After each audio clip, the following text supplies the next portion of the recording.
అందరికి ఈరోజు మా చిన్న అయితే పొట్ట తెచ్చాడండి. ఈ పొట్టనైతే క్లీన్ చేసి ఇప్పుడు కూర చేయాలా. వీడియో మొత్తం స్కిప్ చేయకుండా చూడండి. మాకైతే ఇంకొక 4 రోజుల్లో మాఘ మాసం స్టార్ట్ అయిపోతుందండి. అందుకని మా చిన్న ఇంకా 4 రోజుల తర్వాత నాన్ వెజ్ తినలేము కదా, మనకి నాన్ వెజ్ అంటే బాగా ఇష్టం. అందుకని పోయి పొట్ట అయితే తీసుకొచ్చాడు. దీన్ని క్లీన్ చేయడము, దీన్ని ఫ్రై చేయడము మొత్తం వీడియోలో అయితే చూపిస్తానండి. ఇప్పుడైతే పొట్ట కోసం నీళ్ళు అయితే పెట్టేసుకున్నాను. ఇంకా పొట్టనైతే ఎలా క్లీన్ చేస్తానో చూద్దాం. కొంచెం వేడిగా అయిపోయాక నీళ్ళు ఈ పొట్టనంతా అయితే ఆ నీళ్ళల్లో వేసేసి ఒక్క 5 నిమిషాలండి స్పూన్తో అలా అలా అనేసి ఫస్ట్ అయితే పొట్టని తీసేసి ఒక ప్లేట్లో పెట్టేసుకోండి. పెట్టేసి మనం చేత్తో ఇలా అలా అంటూ ఉంటేనే మనకైతే ఈజీగా పైన ఉండే తోలంతా వచ్చేస్తుందండి. మనం ఎక్కువసేపు ఉడకబెట్టేసినా కూడా హాట్ వాటర్లో పెట్టేసి రాదు, అంటుకుపోతుంది. కొంచెం లైట్గా వెన్నీళ్ళలో అలా పెట్టి ఇలా తీయగానే చేత్తోనే మనకి అలా అనంగానే వచ్చేస్తుందండి నీట్గా.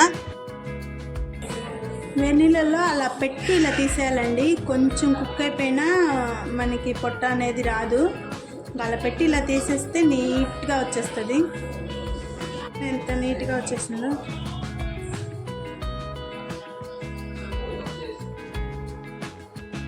పొట్టంతా క్లీన్ అయిపోయిందండి. ఇప్పుడు పేగులను అయితే క్లీన్ చేసేసుకుందాం. ఇలా పేగుల్ని లాగినట్టు అన్నారంటే ఆ పేగుల్లో ఉండే వేస్ట్ అంతా నీట్గా మనకి బయట వచ్చేసిందండి. ఒక 2 పేగులను కానీ అలా పట్టేసుకొని నీట్గా ఇలా సాదినట్టు అనేసామంటే పేగుల్లో వేస్ట్ అంతా వచ్చేస్తుంది. ఇలా వేస్ట్ అంతా తీసేసుకొని ఒకసారి కడిగేసుకొని ఇంకా పొట్టని పేగుల్ని సన్నగా కట్ చేసేసుకున్నానండి. కింద కూర్చొని కత్తిపీటతో కోసుకుంటే మనకి కంఫర్ట్గా ఉంటుందని నేనైతే అలా కోసేసుకుంటున్నాను. ఇలా కోసుకొని కొంచెం నిమ్మరసము, ఉప్పు వేసి ఒక 4 సార్లు అయితే బాగా కడిగేసాను. ఇప్పుడు చూడండి ఎంత నీట్గా వచ్చేసిందో పొట్ట, బాగా నీట్గా వచ్చేసిందండి. మనకి కర్రీకి అయితే రెడీ అయిపోయింది. ఇప్పుడైతే ఒక కుక్కర్ తీసుకొని పొట్ట అంతా వేసేసి కొంచెం అల్లం పేస్ట్, కొంచెం ఉప్పు, కొంచెం పసుపు వేసి మూత పెట్టేసి ఒక 5 విజిల్స్ అయినా రానివ్వాలండి. అప్పుడే మనకి ఆ బోటి అంతా బాగా కుక్ అయిపోతుంది. లేకుంటే గట్టిగా ఉంటుందండి, మనం నమ్మలేనంత గట్టిగా ఉంటుంది. ఒక 5 విజిల్స్ వచ్చిన తర్వాత చూసుకుంటే బాగా ఉడికిపోయింది. ఇప్పుడే బోటి అంతా క్లీన్ చేసేసి ఫ్రెష్ అప్ అయ్యి స్వామికి గిన్నె కూడా పెట్టేశాను. ఎందుకంటే మళ్ళీ నాన్ వెజ్ తిరిగి పెట్టాను కదా, అందుకని. ఇప్పుడైతే బోటి ఫ్రై ఎలా చేయాలో నా స్టైల్లో చూద్దామండి. ఇంతకుముందు ఒకసారి షార్ట్గా కూడా మన ఛానల్లో ఉంది వీడియో. ఇప్పుడైతే వీడియోగా పెడుతున్నాను. ఇంకా బాగా కుక్కర్ ఒక 5-6 విజిల్స్ పెట్టి అయితే పొట్టంతా బాగా ఉడికిచ్చేసుకున్నానండి. ఇప్పుడైతే ఫ్రై చేసుకుందాం.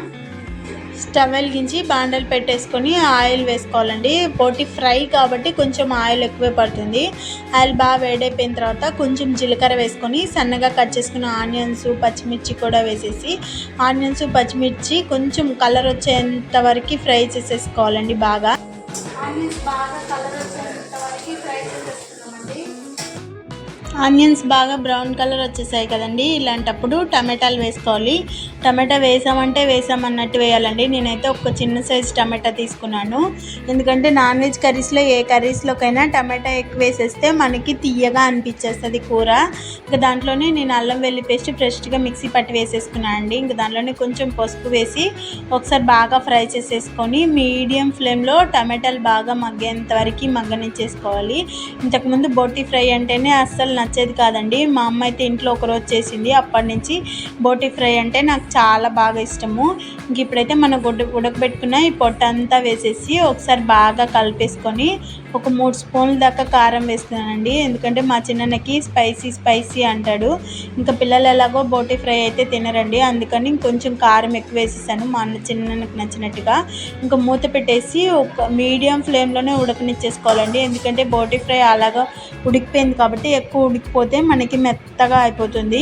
ఇలాంటి టైంలో కొంచెం ధనియాల పొడి వేసుకున్నానండి. ఆ వీడియో క్లిప్ అయితే మిస్ అయిపోయింది. మీడియం ఫ్లేమ్లోనే వాటర్ అంతా పోయేంత వరకు ఉడకనిచ్చుకొని దానిలోనే కొంచెం కొబ్బరి పొడి వేసుకొని ఇలాగే సిమ్లోనే పెట్టి ఫ్రై చేసేసుకుంటే మనకి వాటర్ అంతా పోయి బాగా పొడిగా అయిపోతుందండి బోటి ఫ్రై. చూడండి బాగా పొడిగా అయిపోయింది. ఇంక ఇప్పుడైతే కొంచెం కొత్తిమీర జల్లుకొని బాగా కలిపేసుకొని ఇంకా దించేసుకోవడమే. కొంచెం టైం పడుతుంది కానీ టేస్ట్ అయితే సూపర్ ఉంటుందండి. మీరు ఖచ్చితంగా నేను చేసిన పద్ధతిలో బోటి ఫ్రై అయితే ట్రై చేసి చూడండి. ఇప్పుడైతే నేను అన్నంలో టేస్ట్ చేసి చెప్తాను. వేడి అన్నంలో ఇలా ఉట్టి ఫ్రైయే, ఇంకా వేరే ఏ కర్రీ వేసుకోకుండా ఈ ఫ్రై వేసుకొని మొత్తం అన్నం తినేయచ్చు. అంత టేస్టీగా ఉంటుందండి.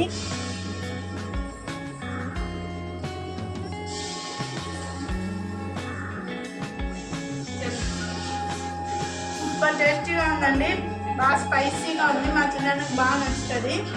మీరు నేను చేసిన పద్ధతిలో కొట్టకూర ట్రై చేయండి. వీడియో మొత్తం స్కిప్ చేయకుండా చూడండి. మా వీడియోస్ మీకు నచ్చితే లైక్ చేయండి, సబ్స్క్రైబ్ చేయండి, కామెంట్ చేయడం మాత్రం మర్చిపోకండి. బాయ్.